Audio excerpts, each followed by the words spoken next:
সম্পদকে তুমি রক্ষা করো, আর জ্ঞান তোমাকে রক্ষা করে। যে কোনো মানুষের চরিত্র তার কথার মাধ্যমে প্রকাশ পায়। মানুষের প্রকৃত মূল্যবান সম্পদ হলো তার নেক আমল। নীরবতা জ্ঞানের একটি রূপ।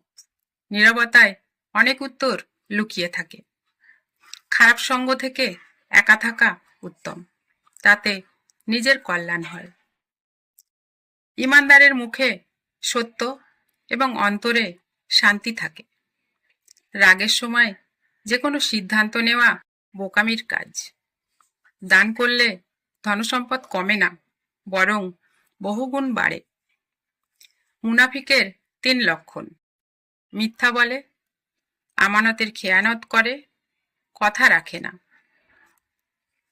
মানুষের প্রকৃত মর্যাদা তার আচার আচরণে।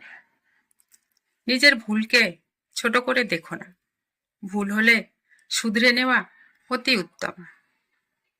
যে নিজেকে চেনে সে তার রবকে চেনে। ঈমান হলো হৃদয়ের আলো, যা সবার মধ্যে থাকে না। উত্তম চরিত্র একজন মানুষের দামি সম্পদ।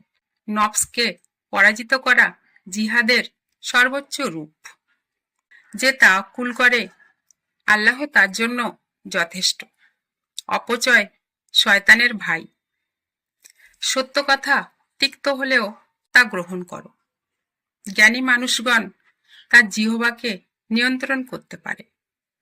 লোক দেখানো ইবাদত শিরকের নিকটবর্তী। অসহায়কে সাহায্য করার মধ্যে বরকত আসে।